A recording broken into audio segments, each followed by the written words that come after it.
గురువుగారు, కాళీమాతను ప్రత్యక్షంగా దర్శనం చేసుకున్నారు రామకృష్ణ పరమహంస. ఆయనకి కాళీమాత దర్శనం ఎలా లభించింది? అద్భుతం అమ్మ.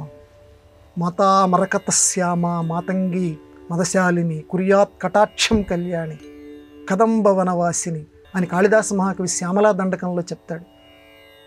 కాళీమాత దర్శనం అంటే అది మామూలు విషయం కాదు. ఈయన పూజారితనం కూడా చేశారు రామకృష్ణ పరమహంస. మొదట వాళ్ళ అన్నగారు చేసేవారు ఆ దక్షిణేశ్వరంలో ఉన్నటువంటి కాళికామాత దేవాలయంలో.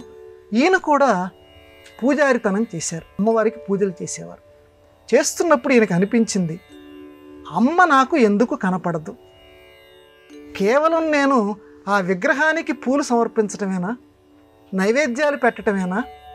నేను సజీవంగా నాలాగా కదలాడుతున్నటువంటి అమ్మకి పాదాల దగ్గర నేను పూలు పెట్టలేనా? అమ్మకి నేను నైవేద్యం అందచేయలేనా?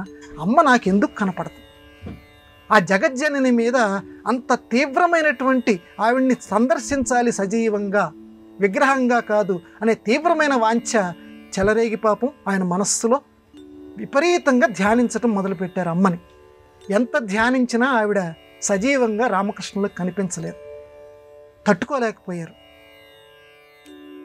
ఏమ్మా, నేను ఇంత ధ్యానం చేసినా నువ్వు కనపడాలి అనేటువంటి తీవ్రమైన కోరికతో నేను ధ్యానిస్తున్నా, నువ్వు కనపట్టలేదేంటమ్మా అని చాలా బాధపడిపోతూ ఒక్కసారి అమ్మకేసి అమ్మ విగ్రహం కేసి చూశారు. కత్తి కనిపించింది.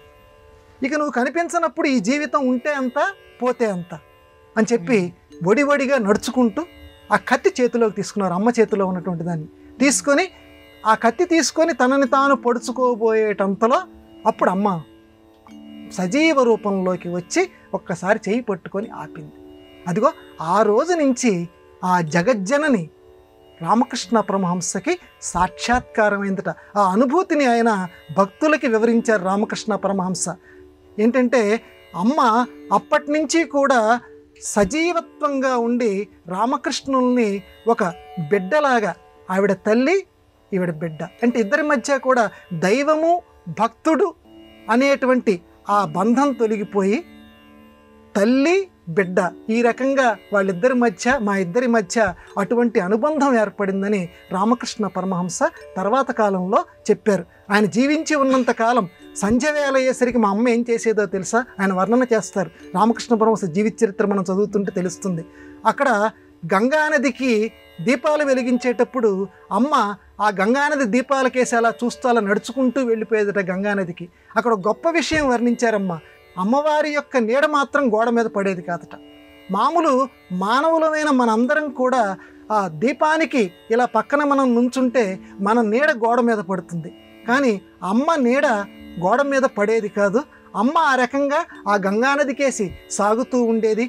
అమ్మ ఒంటి నుంచి పరిమళాలు నా నాసికా పుటాలకి సోకుతూ ఉండేవి. ఆవిడ పాదాలని నేను ఎప్పుడు సేవిస్తూ ఉండేవాడిని. అంతటి అదృష్టానికి నేను నోచుకున్నాను. అలాగా ఈ రోజుల్లో ఒక దైవం దగ్గర ఉండి దైవంతో నివాసం చేసినటువంటి మహనీయ పురుషుడు. ఇది మనకి అబ్బా నిజమేనా అనిపిస్తుంది. నిజమే, అంత మహానుభావుడు, అబద్ధం చెప్పవలసినటువంటి అవసరం లేదు. మనకు సజీవత్వంగా ఈ రోజుకి నిలిచినవాడు. అందుకే రామకృష్ణం వందే, ఆ అమ్మవారి యొక్క దర్శనాన్ని పొందినటువంటి మహాయోగి.